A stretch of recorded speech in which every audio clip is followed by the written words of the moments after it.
Hello, my name is Sarah and I run the Wonky Cat Sanctuary. This gorgeous little munchkin is Beatrix, and today I'm going to talk a little bit about Beatrix's toileting and how we manage her. So Beatrix is coming up to a year old. I'm going to take her nappy off so you can see what her problem is. Turn around for us, Beatrix.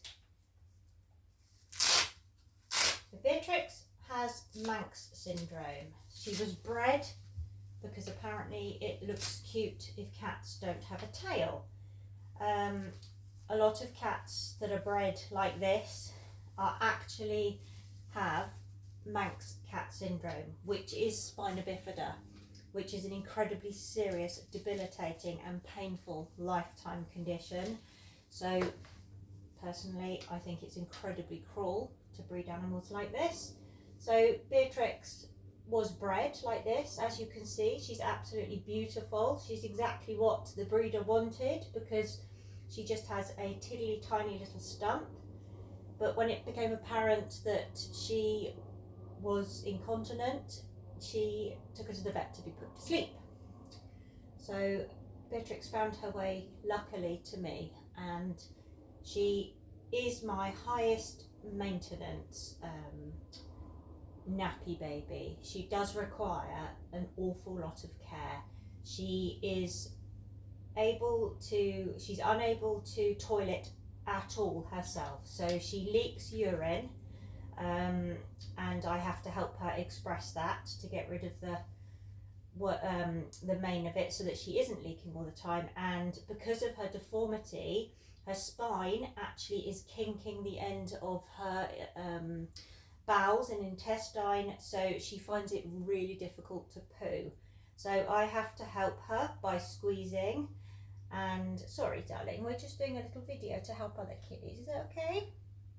I know, we're taking our time. I have to help her by actually squeezing her bowel along like a toothpaste tube to get the poo out. She takes some supplements to help keep the poo the right consistency, because too hard is really bad, too soft is really hard to get out. She cannot do it at all. So if she is not toileted properly, she will completely bung up, and she was bunged up when I got her, and that led to the end part of her bowel being completely deformed, and she has a condition called megacolon, which means there's like a baggy sac there now. So just to add to the difficulty she already has, she has this baggy sac where the poo will sit and collect in, and then of course is incredibly difficult to get out. So Beatrix, because she has no tail, so to speak, her nappies come flying off, and because her spine is short and she's a dumpy little thing, I've tried everything, but it's very difficult to keep them on. So she wears a little harness, and this little harness has breakaway. She's getting a bit ratty because I'm taking ages. Let's get on with washing. Now she does grizzle a little bit when I wash because the end of her tail and her spine are a little bit tender, but she's not sore, so no, don't do that. She just doesn't appreciate getting a wet bottom. So good girl. Really important when wiping these kittens, cats, girls or boys, that you only make one pass and you always wipe upwards, because what you absolutely don't want to do is to get poo in their urethra, in their wee tubes.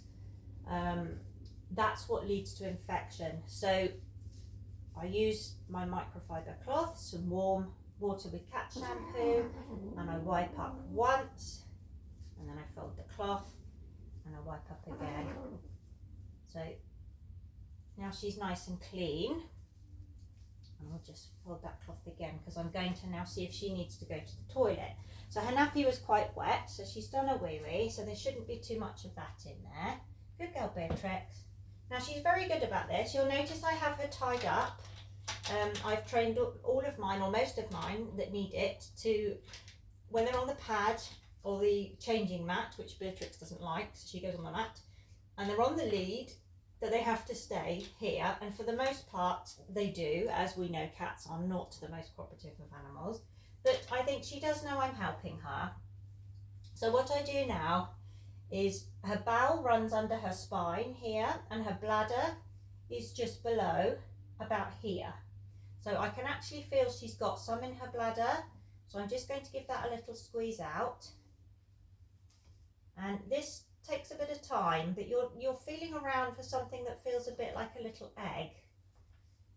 Beatrix's bladder is quite small, and when you get hold of it, it slips straight out of your fingers, so it takes a bit of a knack to get it. But there you go, she had a bit of wee in there, so that will now stop her from leaking that out. Now I'm going to look for her bowel, which is above her bladder. You can see in amongst her fur. I hope you can see this. So I start from up here, making sure I'm not squeezing her stomach, and I just squeeze down, and I can feel she's got some poo in there, and it feels like it hopefully might come out today. So sometimes I have to pop a little enema of either lactulose, liquid paraffin, or a mineral oil. I tend to use different ones. Good girl, darling, good girl. Just to help, and here it comes.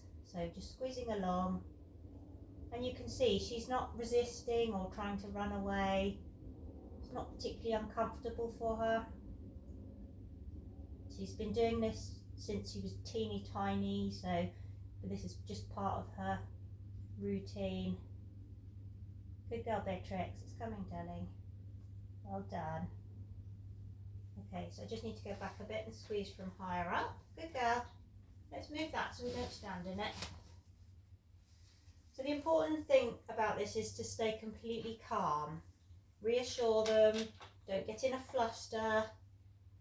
You know, don't make this a big deal, and don't hurry your way through it. Just give them time, and we get into a really good routine with this, and she knows. She comes and tells me if she needs a poo or she's uncomfortable. So there's not much in there actually, but I can feel another little bit of a lump, and you do really get a feel for this after a while. So I'm just going to pop that out. Good girl, darling. That's it. Well done. Okay, so it's being a little bit resistant. So after so much squeezing, what I will do is just pop a little enema in there for her. And this is Microlax, which you can use, but it works out to be very expensive. So I tend to reuse the tubes. And just pop a little bit of glycerin, I think this is, I've got here. Yeah, vegetable glycerin, I think it is. So a bit of lubrication on the tube. She doesn't mind this. She's a good girl about it. Come here, Beatrix. Mummy can't see what she's doing. Good girl. Come here, darling. Turn your little butt round for me. That's it. Need to make sure we're poking you in the right bit. That's it. Good girl. So you can see she doesn't mind that. And I just pop a little bit of the laxative in there, and that will just give me something to push against. And then I sterilise these, and I'll use them again for a few times and then get some more. So now I've popped that in. If I turn her around, so you can see what I'm doing. Good girl, Beatrix. I know, darling. We've been good girl. That's it. Stand for mummy. Good girl. She says, why are we messing about this morning? So now I've got a little something that I can work with to get that poo out. And I'll just massage that along. With her, it's very important that there is something for me to actually push out. If there's just a tiny bit in there at the end, like there is today, it's very difficult to get that down. So now I've got that fluid in there, I can push that fluid along, and she's starting to feel it coming. Good girl. And that gives me something to push out. Good girl. Well done. All sorts of lovely farty noises. Good girl, Tricky. That's it. Good girl. Do a little bit more of a massage. That's it. Right, you ready? Ready. Here it comes. As I say, she is quite a bit more difficult than my others. That was actually quite a big bit of poo. Good girl, Beatrix. Well done. Because of her deformity, it's very difficult to get the poo out. So that's a good poo. I'm pleased with that. Right, well done, Princess. Well done. Stand there for Mummy now because we're on clean-up. We're on clean-up now. That's it. So again, I'm just going to make sure that absolutely none of that poo has gone down onto her wee bits. And now I'm going to pop a little bit of cornstarch powder, which I have here. This helps to dry any of the moisture up. So keeping her dry is really important. It's really important to make sure you get in the leg creasy bits. And as you can see, she has a little sanitary clip, which I'll do in another video. Good girl, darling. Because it would be absolutely impossible to keep her clean and dry otherwise. And then I always just pop a little bit of E45 over there, just to stop the nappy from rubbing. So Beatrix, sorry sweetheart, I know this is very undignified. So you can see her little bottom is nice and clean, her skin's all nice and dry, and she's ready to have her nappy back on. So we don't need to cut a tail hole, which is very handy. Beatrix is in a size 2 newborn nappy, and she weighs about 3.5 kilos, I think. She's quite short, but she's quite dumpy.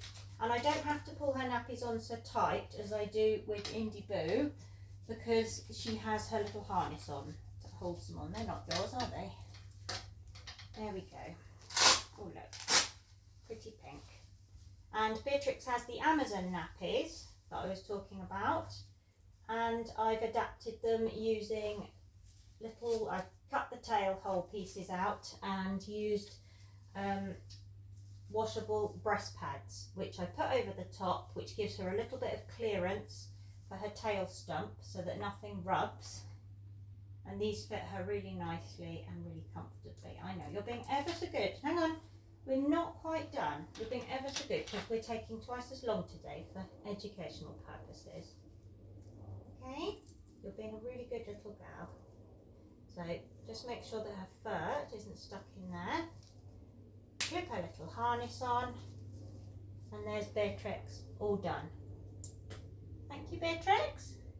Yay. Well done. Very good. So thank you for watching. Any questions, please ask, and please give us a like and subscribe, and thank you for following.